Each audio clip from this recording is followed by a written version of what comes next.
Assalamualaikum warahmatullahi wabarakatuh. Bersama saya lagi di channel Al-Amra TV. Jadi hari ini apa yang saya nak kongsikan dengan korang semua, saya nak kongsikan tentang macam mana kita nak mengenal tanda-tanda yang sama ada kita ni terkena sihir, ataupun kita ni terkena saka, ataupun santau, ataupun kita ni terkena gangguan-gangguan jin.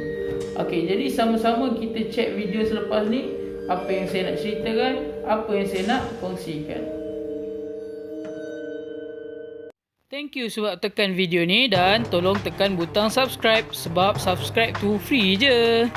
Kami baru di YouTube, jadi dengan tekan subscribe, korang akan bantu kami untuk maju ke depan. Bantu kami untuk dapatkan 1000 subscriber pertama. Jadi yang pertama apa yang saya nak kongsikan ialah tanda-tanda kita ni terkena sihir. Tanda kita terkena sihir ni apa? Antaranya ialah pertama kita akan dapat mimpi. Mimpi apa? Mimpi binatang-binatang berbisa. Contohnya apa? Ular. Yang paling selalu sih ular. Kita mimpi ular berbisa. Kemudian ular ni datang dalam mimpi kita, sama ada kita kena sengat ataupun kita tak kena sengat, ataupun kita nampak je dalam mimpi kita ni, kita nampak je ular. Tapi selalunya akan berwarna hitam lah. Sama ada kita mimpi kala jengking, ataupun kita mimpi ular, ataupun kita mimpi benda-benda, binatang-binatang berbisa yang lain.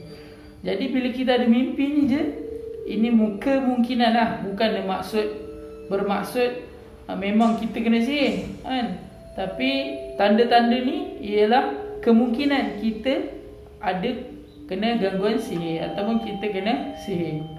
Jadi tak semua orang dapat tanda-tanda daripada mimpi ni.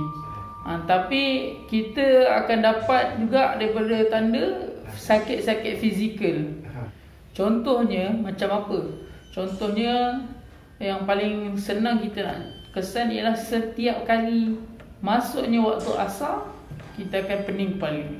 Masuk je waktu asar, kita pening kepala. Tak pun satu lagi, maghrib dekat-dekat nak maghrib kan, dah nak masuk waktu azan, maka kepala kita akan pening.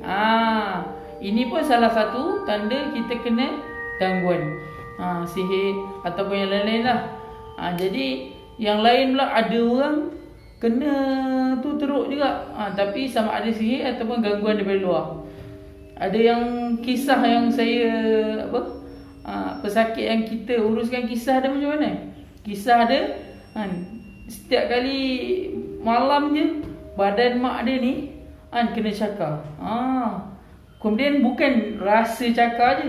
Kalau rasa kena cakar pun dah sakit, tuan-tuan bayangkan badan mak dia ni ada kesan cakar sekali.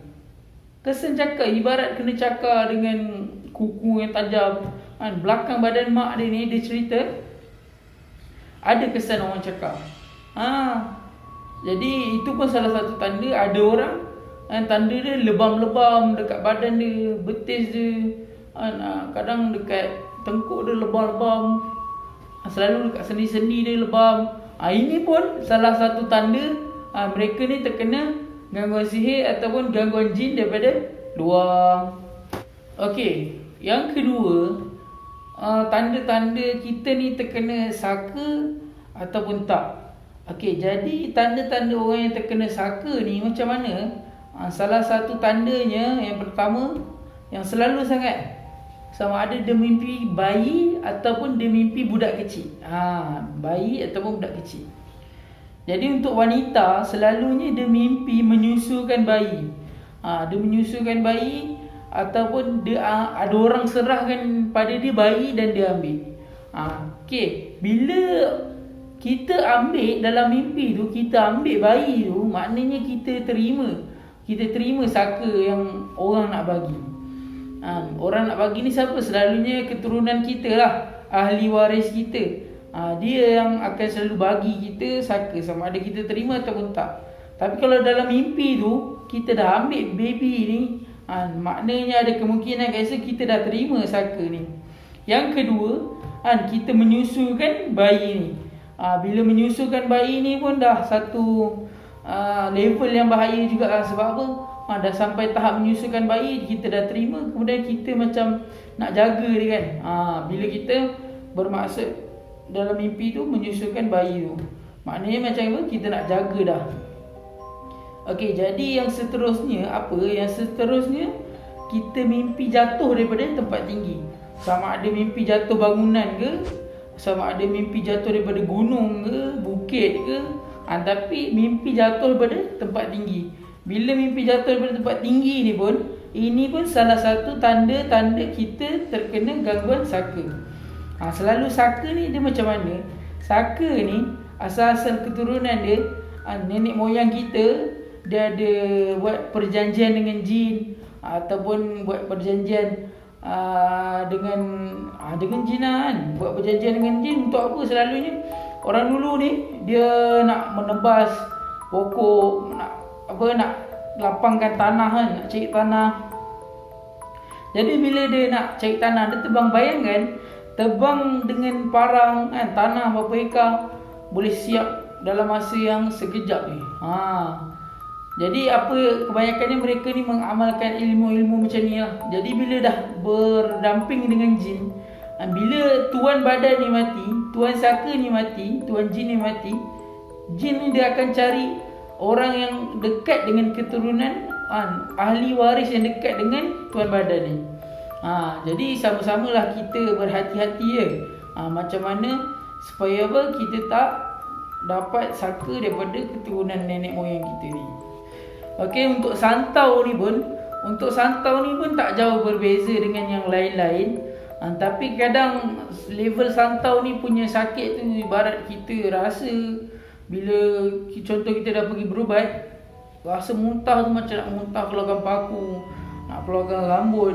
Ada kes-kes yang kita dengar, tapi saya tak pastilah kan kesahihannya. Tapi dengar bila muntah keluar rambut, muntah keluar paku, muntah keluar kaca. Bila kita kena santau ni pun sangat bahaya. Sebab apa? Kita kena sampai ada orang yang kena ni boleh rosak tubuh badan dia, anggota badan belah dalam rosak. Sebab apa? Sihir-sihir yang dihantar ni kadang serbuk kaca kan. Serbuk kaca dia hantar buluh lah kan. Jadi kita hati-hati lah. Macam mana cara kita nak hati-hati? Boleh tengok video saya yang sebelum ni. Kita cerita macam mana kita nak elakkan kita kena santau ke, sihir ke, saka ke. Yang mana saya sebutkan kat sini sikit. Selalunya paling penting lah kita kena berakhlak. Berakhlak dengan semua orang. Jaga adab kita supaya tak ada orang dengki dengan kita dan tak ada orang yang cemburu dengan kita. Okey. Jadi untuk tahu tanda-tanda santau ni apa pula? Tanda-tanda santau ni ada dua lah yang paling selalu orang kena. Yang pertamanya batuk. Kemudian batuk ni teruk lah. Batuk ni sangat teruk sampai berdarah. Kadang rasa sakit dekat leher ni, rasa macam tercekik, rasa macam ada something, rasa macam ada rambut dia. Jadi itu pertama. Kemudian batuk ni pun boleh sampai berdarah, sampai bernanah. Bahaya juga kan, sampai bernanah. Jadi kita ingat sakit benda lain apa semua, tapi sebenarnya kita kena santau. Jadi yang keduanya, kita mimpi bahan-bahan yang miang. Contoh kita mimpi ulat bulu. Yang kedua kita mimpi buluh.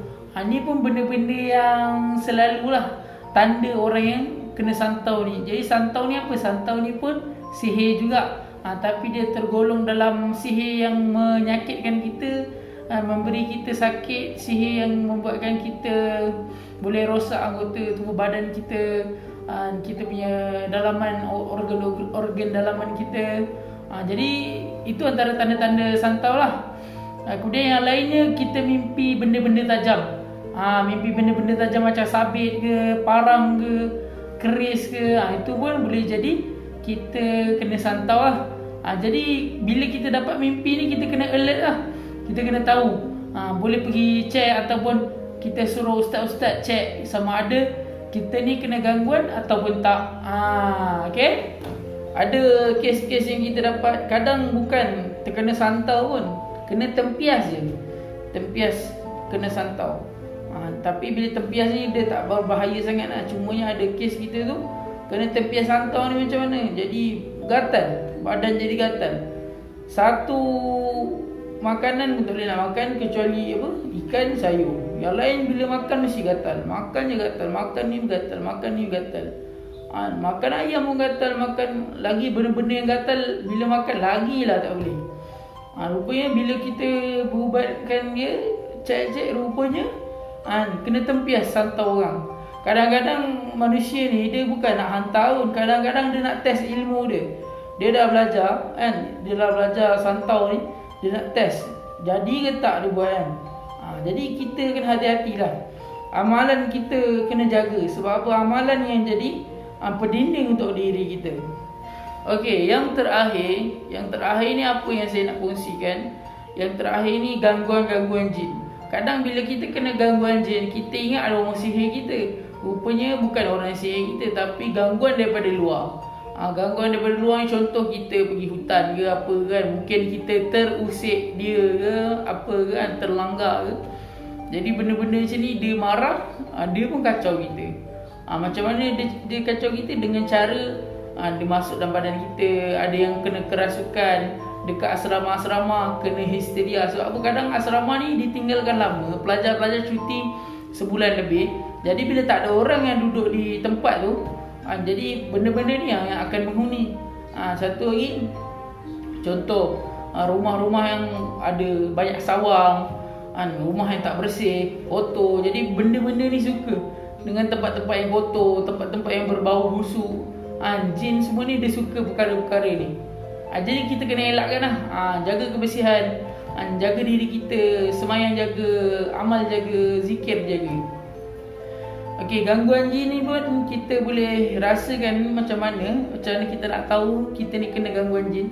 Kadang kita nampak kelibat, kita rasa macam ada orang perhatikan kita, padahal tak ada siapa pun. Kadang kita dengar bunyi macam ada orang main guli dekat atas bumbung. Kadang kita dengar macam-macam. Kadang kita perasaan kita rasa tak senang, perasaan kita rasa tak tenang, kusut, serabut, stres. Ada yang sampai depression, sampai tak boleh kerja, nak bawa kereta pun tak boleh. Semua ni sebabkan gangguan-gangguan jin. Jadi ada kes-kes yang lain pula, kadang sampai mendatangkan penyakit-penyakit yang kronik kepada pesakit-pesakit jika lambat dirawat. Contohnya kanser, ada pesakit kita kena kanser sampai stage 3. Tapi bila datang dengan kita berubat, usaha untuk berubat rawatan Islam dengan ayat-ayat Al-Quran, rupanya gangguan jin. Jadi bila kita tarik gangguan jin ni, kita buang, kita kurungkan jin ni, selesailah masalah dia. Bila pergi lagi sekali cek di hospital, tak ada dah saka. Tak ada saka pula. Baca. Tak ada dah kanser ni. Ada sahabat saya sendiri, orang di Jalan Kebun Kelang je. Maknya kena apa? Fibroid. Kena fibroid Jadi doktor sampai cakap apa? Doktor sampai cakap kena operation untuk buang fibroid ni kan. Tapi dia nak ikhtiar dulu cara Islam kan, dengan berubat. Dengan kita dia berubat. Jadi bila dah berubat tu, pergi yang kali kedua untuk cek dekat hospital kan, untuk buat operation. Dah tak ada dah fibroid. Bukan dah tak ada, dah kecil. Dah kecil. Kemudian kali kedua dia datang, dia cakap fibroid ni jadi lagi. Kali kedua kita buat juga, alhamdulillah terus tak ada fibroid dah. Dah tak payah nak operation dah. Jadi macam-macam kes gangguan jin, sihir saka ni macam-macam boleh jadi dekat kita. Kadang ada orang kena sampai tak boleh berjalan, tempang je sebelah, macam-macam hal. Kita nak cerita pun banyak lagi kan. Jadi itu salah satunya. Okey, jadi yang terakhir ni selalunya kadang kita cek dia tak ada sihir, kadang kita cek dia tak ada saka. Bila cek pun tak ada juga gangguan-gangguan jin luar. Kemungkinan yang terakhir ni ialah gangguan dari rumah yang dia duduk sendiri. Kadang rumah tu dia baru masuk, benda rumah dah kosong lama. Jadi dia masuk, bila dia masuk pula tak buat solat hajat, minta Allah mudahkan urusan dia. Jadi adalah benda-benda yang nak mengacau. Kadang kita scan pesakit, kita scan tak ada pun. Scan tak ada pun. Kat badan dia ni memang tak ada lah. Kita minta alamat rumah, kita scan alamat rumah ada rupanya ada jin yang menumpang. Jadi kita pun baru tahu okey ada jin dekat rumah sebenarnya. Bukan masalah pada tuan badan, tapi masalah pada rumah, pada tapak rumah ada masalah. Itu pun kita kena tahu tak. Jadi antara kesan-kesan dia, antara tanda-tanda dia yang saya dah sebut tadi lah. Sihirnya macam mana tanda dia, saka macam mana tanda dia. Kalau gangguan jin daripada luar ni banyak lah. Tanda macam-macam. Nampak kelibat ke apa ke, rasa selalu pening, tak logik. Benda-benda yang tak logik. Contoh kita pergi hospital, doktor kata ni kadang sakit, memang kita sakit sangat, tapi pergi hospital, doktor cakap tak ada apa-apa pun, tak ada sakit apa-apa. Apa kita nak jawab, apa kita nak selesaikan? Macam ni tak selesaikan. Jadi kemungkinan ada gangguan-gangguan berunsurkan jin dan lain-lain lah. Jadi kita kena usahalah. Usaha ni macam mana? Kena datang berubat. Tu je caranya. Datang berubat, kita scan dulu kalau ada, kalau tak ada alhamdulillah lah. Okey, jadi untuk tu sama-sama kita sebarkan video ni, sharekan video ni pada kawan-kawan kita yang lain, supaya apa? Mereka pun tahu sama ada diri mereka ni ada gangguan jin ataupun tak, ada sihir ataupun tak, ataupun mereka ni kena santau. Jadi sama-sama kita kongsikan, sama-sama kita berbagi info-info, tip-tip untuk apa? Kawan-kawan kita yang lain juga, supaya apa? Sama-sama kita hidup dalam ketenangan, keharmonian. InsyaAllah kita akan jumpa lagi di video yang akan datang dengan macam-macam lagi yang saya nak kongsikan. Jadi teruskan sokong kami, pastikan subscribe, like, comment and share. Assalamualaikum warahmatullahi wabarakatuh. Tolong share video ini supaya kami dapat 4000 jam waktu tayangan. Jumpa lagi di waktu yang lain. Assalamualaikum.